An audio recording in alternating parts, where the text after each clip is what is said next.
Today's April 20th, 2026. My name is Rob Carr of Kalamazoo Right to Life, and this is Pro-Life Week. Well, I apologize that I have been away from this platform for the last few weeks. A series of issues had come up, and anyway, I'm back, and we can resume talking about pro-life issues, things that are in the news, things that might be important to know about. And the first thing comes from Washington, D.C. Now, hopefully, we all remember what happened on June 22nd, 2022.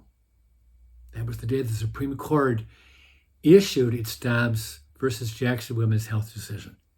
Overturned Roe v. Wade, major, huge, monumental decision to overturn Roe v. Wade.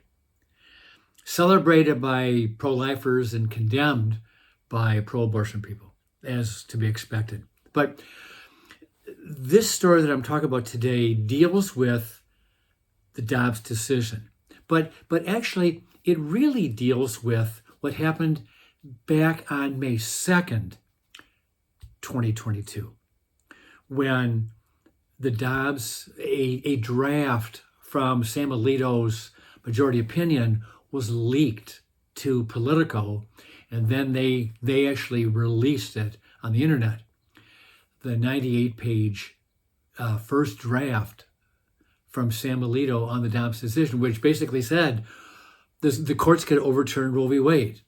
And he spelled it all out in all 98 pages. So this story that I'm going to talk about today deals with the aftermath of the May 2nd Supreme Court leak on the Alito draft. Okay, and I'm reading from lifenews.com. Liberal Supreme Court justices slow-walked completion of their dissents in the landmark Dobbs decision, according to a new book. They delayed the official release for 53 days, even as the 5 conservative justices in the majority faced death threats and assassination attempts following the leak of a draft overturning Roe v. Wade. This is according to a new book by Molly Hemingway, who is a frequent contributor on Fox News, and I'm sure most of you may be aware of her. She's written a new book called Alito, the Justice Who Reshaped the Supreme Court and Restored the Constitution. Okay. The May 2nd leak of the Alito draft triggered protests outside the homes of conservative justices, vandalism and arson at hundreds of pregnancy centers, churches, and pro-life organizations, and an assassination attempt on Justice Brett Kavanaugh and potentially the other conservative justices. Now, this is from Hemingway's book. Quote, abortion supporters had an incentive to kill one or more of the justices in the majority to change the outcome. Everyone knew that the leak posed a serious security risk for justices, since decisions do not take effect until issued officially from the bench, which would not be until June 22nd. The death of a justice before then could alter the result. The threat of assassination increased dramatically. 6 days after the leak, on Mother's Day, a radical firebombed the headquarters of Wisconsin Family Action, a pro-life group in Madison. In the following weeks, hundreds of pregnancy centers, churches, and pro-life organizations were vandalized, some set ablaze. Protesters demonstrated outside the homes of conservative justices, and I'm sure we all remember seeing people marching up and down sidewalks in front of their homes with microphones and shouting chants and all that. More than a month after the leak, Nicholas Roski, then 26, arrived at Kavanaugh's home armed with a Glock pistol, ammunition, zip ties, a tactical knife, pepper spray, a hammer, duct tape, and other items. He told authorities he planned to kill a justice, or justices, plural, to prevent Roe from being overturned. And I'm sure we will remember when this happened that the threat was serious. Justice Sam Alito, who authored the majority opinion, had asked the three liberal justices, Stephen Breyer, Elena Kagan, and Sonia Sotomayor, to complete their work promptly. So I have the impression here, reading between the lines here, that the Alito draft that was leaked was basically going to be the official opinion. That was going to be the opinion that was going to come out in June. But it looks like it would have come out sooner. And Alito is now encouraging these three liberal justices who voted against Dobbs to pick up the pace. The majority has its opinion ready to go, and we're waiting for the dissent to be prepared and completed. Quote, this is from the book. Alito asked the dissenters to make the completion of their dissents their priority because delay of the decision was a security threat, Hemingway wrote. And the dissenters demurred, according to the book. They basically stalled. Justice Neil Gorsuch asked when the liberals expected to finish their work, but they refused to provide a date. The majority opinion had been ready for months, with only the dissents outstanding. So it does make you wonder, what was the purpose that Breyer and Kagan and Sotomayor purposefully delayed completing their dissent when everything was ready to go, but they delayed.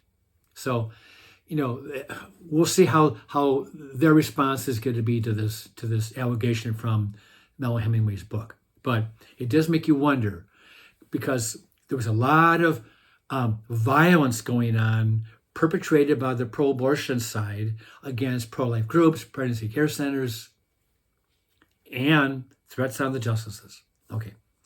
This story came out about 2 weeks ago. Mark Houck, remember Mark Houck, the pro-lifer in Philadelphia who was outside of an abortion clinic.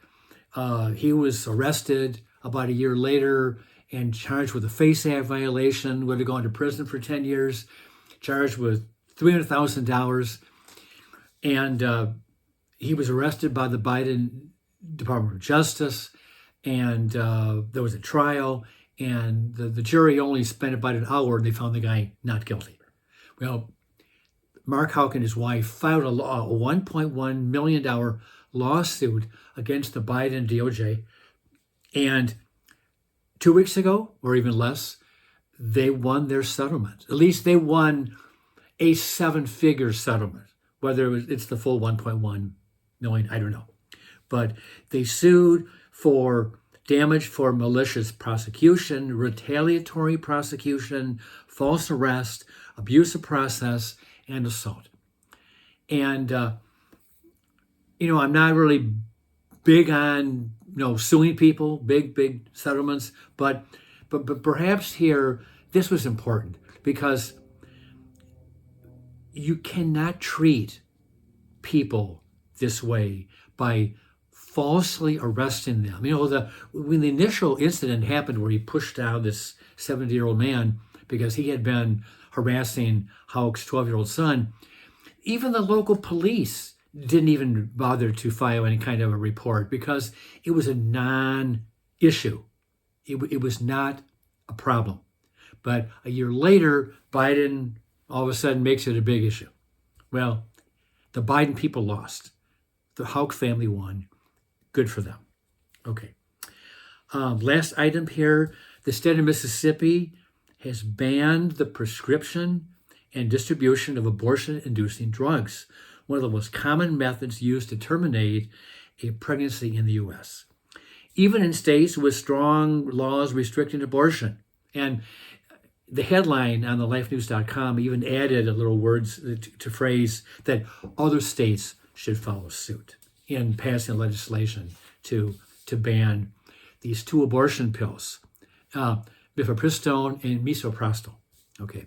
Mississippi's Republican Governor Tate Reeves signed House Bill 1613 into law last week.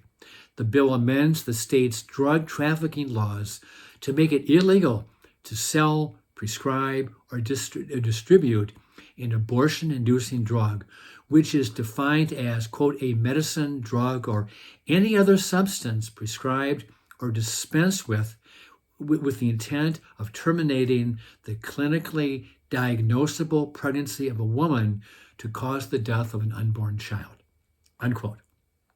Kind of let a legalese in there. Reeves' approval of the measure follows its passage in the Republican-controlled State House of Representatives in a 77-39 vote, so it's a good majority, in the Republican-controlled State Senate in a 36-14 vote. Support for the legislation fell largely along party lines, with all the opposition coming from Democrats and most support coming from Republicans. 2 House Democrats and 3 state Democrats, Senate Democrats, broke ranks from their party to back the bill. So that's good that even some Democrats were voting pro-life. The legislation does not apply to the prescription of drugs for the treatment of miscarriage, ectopic pregnancy, fetal demise, induction of labor, or management of postpartum complications. So it only deals with these 2 abortion pills, the chemical abortion that has captured the entire abortion industry, and it now accounts for about 60 to 65% of all abortions, those pills. And last item I just wanted to mention, Camels Who Right to Life is going to have their annual Focus on Life dinner on May 14th at Kalamazoo First Assembly of God Church. Tickets are $50 a person for adults. And let me see what it says here. For students, $25 for students and those who have disabilities. Our guest speaker is a man I just heard about 3 weeks ago, Professor William Wagner. He was great, just really great. Go on to our website, just type in Camels Who Right to Life, and you'll see it's right there. You can sign up for the dinner, get your ticket. It's a great event. It really is. May 14th, Focus on Life dinner. We have these dinners every year. We raise money for Right to Life for Michigan. It is a very wonderful event. You come together. Perhaps you might come together as a couple, right, or as an individual, but you're there and you're part of a family. You're part of a pro-life family. You know, we're all in this together. And that's what I really like about our focus dinners is that, you know, you may feel like you're all alone. And you come and you find there are like-minded people just like you who think like you and vote like you and are supportive to the pro-life cause. Well, you know, in whatever degree it is, whether it's a pregnancy care center like Caring Network or Alternatives or Camels Who Right to Life, you know, we're part of this family, this pro-life movement. And it's a great event. So go onto our website, check it out. May 14th, Focus on Life dinner at Kalamazoo First Assembly of God. Doors open at 5:30. The event starts at 6:30. It's about 2 hours long. It's a wonderful catered dinner. It's a wonderful event. Just wonderful. With that, I'll let you go, and I'll see you next time.